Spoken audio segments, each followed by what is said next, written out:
that one in. Thanks for joining us. Have a great Friday evening. We'll see you back here tonight, 11 o'clock.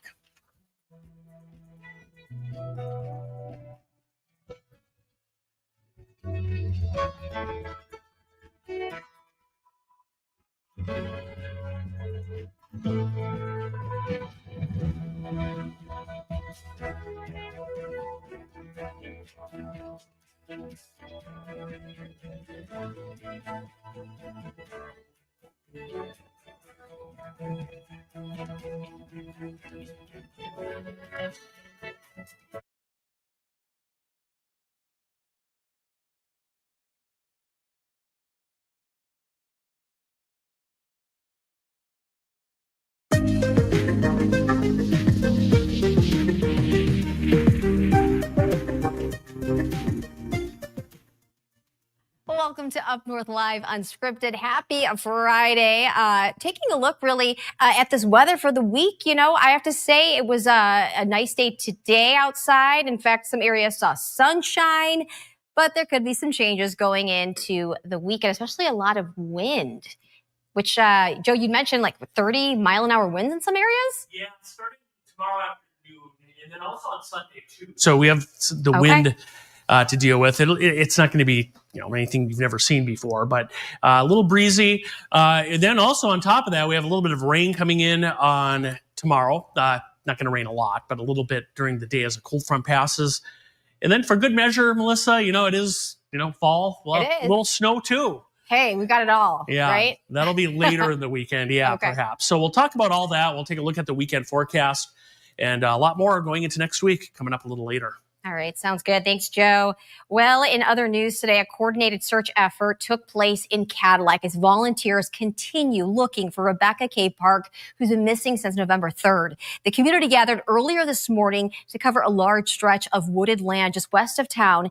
They chose the Meijer in Cadillac because it's a central place with plenty of room to organize a large turnout. Dozens of volunteers checked in at 10 this morning before heading out on the search.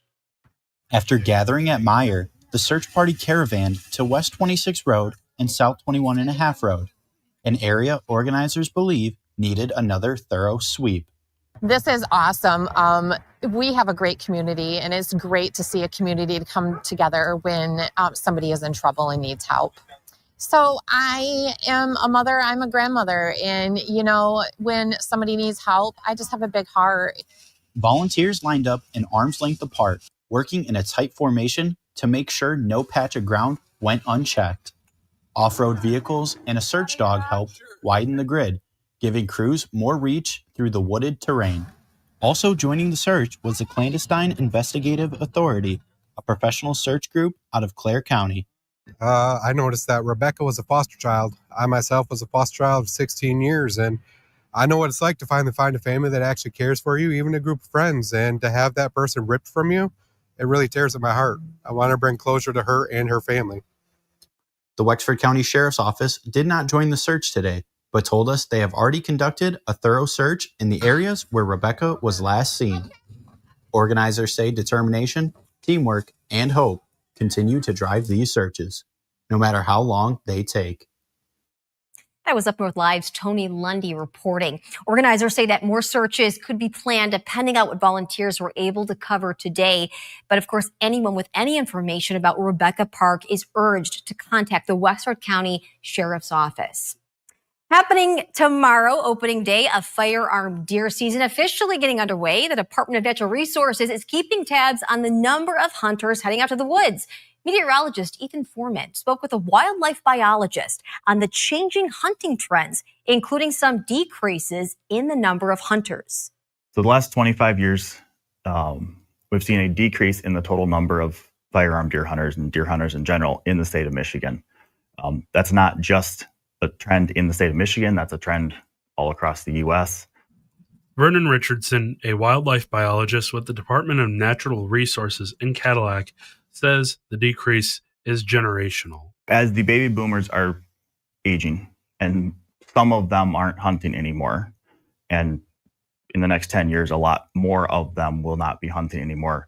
We don't have the same rate of hunting in the younger generations to make up for the loss of the baby boomers in the hunting population. Despite the decline in previous years, there has been a slight increase in the last few years.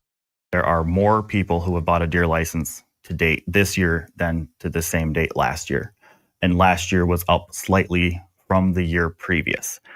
We've also had opening day of firearm season that has landed close to a weekend. It's Saturday this year. It was Friday last year.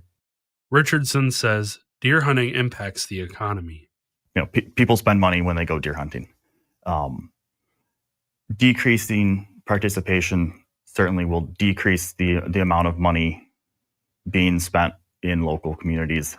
The DNR wants to remind you to make sure you get your deer checked. We are doing what people will think of as deer check. Where we are getting our harvest information now is the mandatory harvest reporting that we've had for a few years now, where successful hunters need to go online and report their harvest. In Wexford County, Ethan Foreman, UpNorthLive News. Well, several hunters are gearing up for the annual buck pull happening in Mansalona. That event returns for the 71st year this weekend, starting tomorrow. Hunters will need to pay a $5 entry fee to register. Most exciting, of course, is probably when that first deer comes in on opening day. And then throughout the 2 days, every time someone pulls in, everybody's yelling, deer, deer, and everyone runs to the buck pole. The buck pull begins tomorrow at daybreak and will run until 6:30 p.m. on Sunday. And speaking of opening day for the firearm deer hunting season, joining us tonight is Kayla Moore from Mansalona, where hunters are gathering tomorrow for the big day. Kayla, thank you for joining us tonight on Unscripted. Thank you for having us. So tomorrow, of course, November 15th, what are you anticipating for turnout tomorrow? I'm hoping it's going to be a great turnout. It's the weekend, so generally on a Saturday and Sunday, we see a much larger crowd. Okay. And are you anticipating people really coming from across the state to Mansalona? Definitely. We have a lot of hunters from around the state. They even come up to Antrim County to hunt. We have a lot of state land here in Antrim. So I project there's going to be quite a few hunters. We always have a tremendous turnout here at the Buck Bowl. What about the economic impact that you're seeing? I mean, I'm sure restaurants, different stores in the community are excited for this influx of people coming into town. Absolutely. Our gas stations see a lot of extra, business. The local restaurants, like you said, it has a huge economic impact, especially in our small town of Mansalona. And we had a report today talking about how there's a decrease in trends. Are you noticing any of that, or is there, a difference in the age of people who are going out hunting? I don't see any of that at all.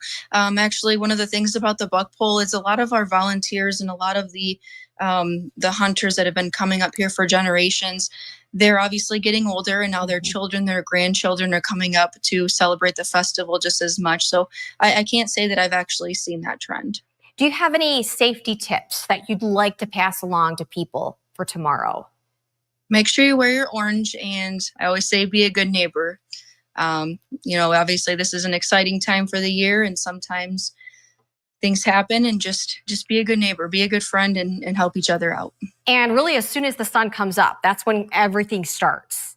Correct. Yep. Yeah. As soon as it's legal shooting hours, I don't know that off the top of my head, but as soon as it's legal shooting hours tomorrow, that's when everything will kick off. And the buck pull will go through Sunday at 6:30 p.m.? Correct. Yep. At Okay. 6:30, the cutoff for the last deer that they can be registered and hung up on the pole. Mm-hmm. And then at 7 o'clock, that's when we start our grand raffle and also the premier prizes for all of the hunters that have participated. And Kayla, is there anything too that you'd want people to know? Maybe their first time coming out to the Mansalona buck pull. Anything that you want to remind them about, or really just to keep in mind for tomorrow? Sure. If you never celebrated or been to the buck pull before, we do have a bonfire. We call it the community bonfire. Everybody likes to join around and roast hot dogs, marshmallows, things like that. We do have a concession stand there where someone's going to be, selling some local, just easy baked goods and some small sandwiches and things. We also have the concession tent. The large tent there where we do the raffle under. It's just a good time. There's a lot of people that, come up here and they just want to hear each other's stories. It's always a tremendous turnout, and it's just a good time to get out and get involved in the community. Are you going to be out there tomorrow? I'm sorry, what's that? Are you going to be out there tomorrow? I will be. Hopefully I'll be there with my deer first thing in the morning, but I'll be there all weekend. Yes. All right.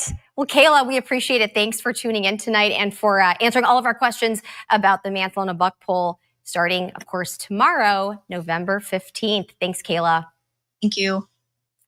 Well, moving right along to our question of the day, which does go along with a report Up North Live covered about hunting trends. We want to know, do the younger people in your family hunt? Is this something that is becoming more of a generational difference? You can chime in on our Facebook page, Up North Live, and of course our website, UpNorthLive.com. We'll check the results and what you had to say coming up a little bit later in the show. An update to a story that we've been following for months. The push to get a section of M22 near Shabbytown in Leelanau County dedicated to the Native American Civil War veterans of Company K. Senator John DeMoose sponsored a bill for the road dedication, and twice it got out of the Senate only to sit in the House. Representative John Roth then introduced identical legislation in the House, and Speaker Hall brought it up to vote yesterday. It passed the House with unanimous support. And here's what both the senator and the representative told us prior to interviews about the bills. Somebody's going to get the road naming. It's going to be either I or Senator DeMoose, but I think we got a better chance if we do it both ways. These were people who are facing their own serious oppression and yet rose up to fight for our union and to fight to free the slaves. So both the House and the Senate have passed their own version of the bill. The next step is for one of the chambers to pass the others. Well, when your body breaks down, you go to the doctor, right? Where they'll probably give you an X-ray or an MRI to help diagnose your problem, to see what's wrong. When your car breaks down, you go to a service center. But chances are you aren't likely to get something that shows you what's wrong unless, as Mike Warfolk learns, your service center has some great new technology that will do just that. So what we see here is UVI. It's like an MRI for cars. You heard him correctly. Now, just like a doctor can put you through an MRI to scan your body, service techs can roll your car through similar sophisticated equipment to scan for problems. This picks up things like leaks, broken parts, missing parts, rust patterns. And in the Flint area, Applegate Chevrolet is the first dealership to put this technology to work. Yaron Sagiv is UVI's chief marketing officer. All you need to do is drive through, and within 30 seconds gives you a full condition report of your car, including underside, underbody of the vehicle, tire condition, and exterior. To show us UVI's capabilities, Applegate service advisor Miles O'Brien drives a spectacular new Chevy Corvette through the scanner. In a matter of seconds, multiple cameras capture images from the sides, up above, and down below. Almost instantly, the system produces a detailed report that O'Brien can review on his computer. Like if it sees fluid in an area underneath the body, it'll highlight that fluid and let us know, hey, there's an unknown substance underneath the vehicle. As the technology continues to evolve, the hope is that UVI will indicate what that substance is. The advantage for the customer is that O'Brien doesn't just tell them what he finds, he shows them. And he can even send the readout to their phone. They have this report sent to them every single time they come through. This is a perfect example of how technology can actually enhance the interaction, give more transparency, give more clarity. And just how sharp are the machine's eyes? Consider this. The cameras detected a hairline scratch on the Corvette that was very difficult for us to see with our human eyes. So it's very fine. I think it's from the handle of the lights. It's right there. Yeah, there you go. It's not difficult to see how this technology enhances the service experience for all involved. The sooner and the easier we can gather that information, the sooner and easier it's going to be for you to have your vehicle back. And the sooner you get your car back, the sooner technicians can service the next customer's vehicle. What was the process of developing this? So we originated in Israel in 2016, and these machines were built actually, that scanner over there, to look for bombs. A beginning not unlike another common technology, the Global Positioning System, or GPS, which dates back to the early 1970s when first developed for the Pentagon. President Ronald Reagan then opened it up to civilian use in the late 80s. So that's how we started. Then very quickly we understood that by segmentating and looking at a vehicle very quickly with these high-resolution pictures, we could do much more. That more is setting a new standard for automotive service. Everybody's always looking for a win-win-win-win scenario, and with UVI, that's what you get. All right. Of course, stay right here. We're going to go into a break, but Storm Team Chief Meteorologist Joe Charleboy will take a look at that weekend weather forecast and some possible changes coming up with the weather just ahead. We'll be right back. I'm Jada Johnson from Big Boys TV, and the Fish and Game Report is sponsored by Johnson's Propane.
All right. Well, we did see some calm weather really across the region today. It was relatively nice outside, but there could be some changes coming up. So if you're heading outdoors this weekend, Joe, it looks like a little bit of wind maybe, but not too bad. Yeah, a little rain, but not a lot. Some snow in spots Sunday, not a whole lot. It'll be kind of very hit and miss too, who gets snow and who doesn't later in the weekend. You ever been here, Melissa? Where is this? Falmouth. This is Falmouth. You know, I have not.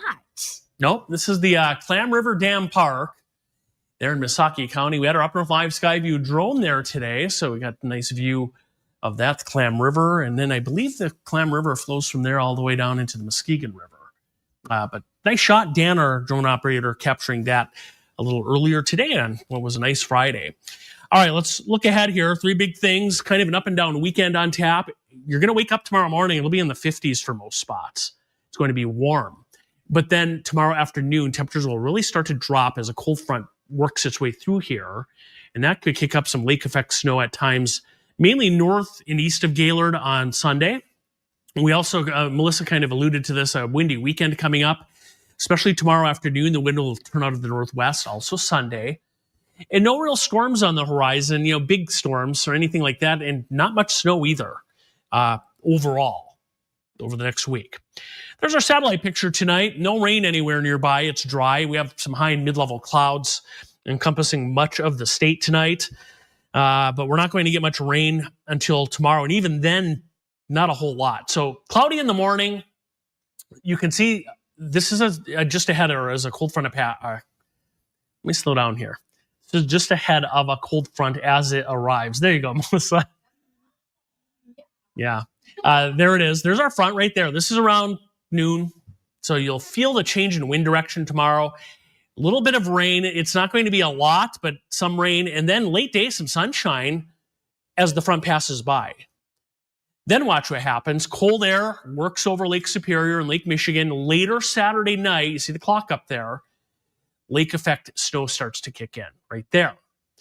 So that's not a front or anything like that. That is just lake effect snow. It looks like a couple bands may set up from near Paradise, south of the Sioux, into northeast lower Michigan, another from to the east of Marquette, maybe into areas north of Traverse City, down toward and north of Houghton Lake.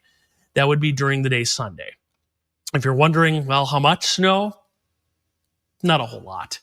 But you see that area between Sault Ste. Marie and Newberry, maybe 3, 4, 5 inches there in a localized area, for instance. I mentioned no big storms coming in. This is a 10-day forecast on snow. And you can see very little expected here. It's just going to be too warm, and we don't have any significant systems on the way. So there we are. There's the weekend. Look at the difference in temperature Saturday to Sunday. It'll be a lot colder. Next week, relatively quiet. One other thing to note next week, probably some rain coming in next Friday, a week from now, Melissa. All right. Yeah, definitely interesting fall weather we're having. All right. Thanks, Joe. Coming up, we're going to take a closer look at our Regional 4 football games taking place tonight involving Northern Michigan high schools. Harrison will break that all down coming up.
Welcome back to Unscripted. Sports director Harrison Beebe's out covering more high school football playoff games tonight. And for a closer look at what you can expect, you can see all the hometown highlights tonight. But for now, let's check in with Harrison as he joins us from the digital studio. That is right, Melissa. Another big Friday night for high school football, and it's a real treat this late in November to get several teams still playing in Friday night football games. Of course, we know the Onekama Portagers will be in an 8-player semifinal game tomorrow. But as far as tonight's concerned, let's start in Division II, Traverse City Central. The Trojans coming off a huge road win over Muskegon. And keep in mind, they got a huge win the week before that against rival West at home. Central playing with house money here this deep into the postseason, gunning for their first regional title since 2021 when they made it all the way to the state finals.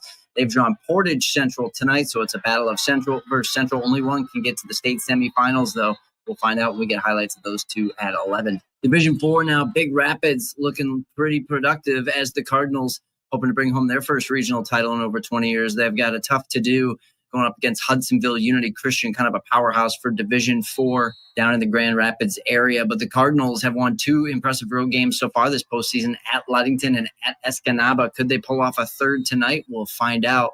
Let's jump down to Division 6, where Kingsley and Reed City have only met 7 times before, but it seems like all the games have been in the last handful of years. Most recently, it was week 1 of the regular season this year. Kingsley going on the road and winning on Reed City's home field 24-6. The Stags hoping to make it 2 for 2 this year against Reed City, get to the semifinals for the second time in 3 years. Of course, we know they won it all in 2023. Kingsley, interesting enough, played Reed City in their last semifinal in 2023, so the Coyotes are used to this stage of the postseason. They also hosted a regional final last year against Boyne City, so they have some experience at this level. What will happen? Kingsley, Reed City, round 8. We'll have those highlights at 11. And Glen Lake is at home tonight. The Lakers taking on Bark River Harris. That's one of those UP programs. Glen Lake has hopes of making it to Ford Field in 2 weeks, and they'll definitely see a really tough opponent at a neutral site in the semifinals if they can get a win tonight. But you do not want to look past Bark River Harris. That'll do it for me. For Unscripted Sports, I'm Harrison Beebe. Back to you. All right, sounds good. Thanks, Harrison. Of course, Harrison will have much more coming up tonight at 11 during Hometown Highlights. But stay right here. We're going to check the question. Do you know anyone in your family who is hunting? Also, does anyone who's younger in your family still hunt? Check out our Facebook page and our website, and we'll check answers coming up after the break.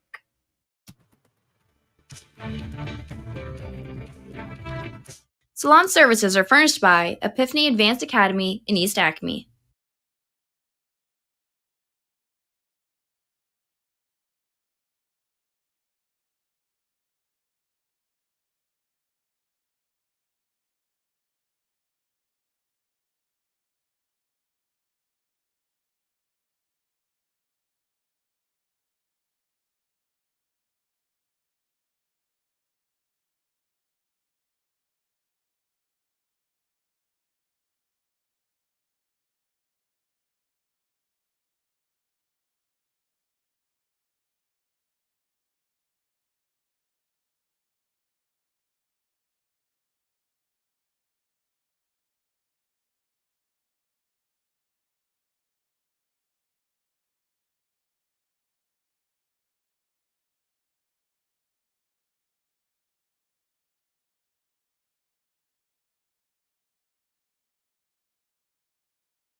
All right. Well, of course, tomorrow is firearm deer season, and we were wanting to know, do people in your family hunt? And 55% saying no, 45 saying yes.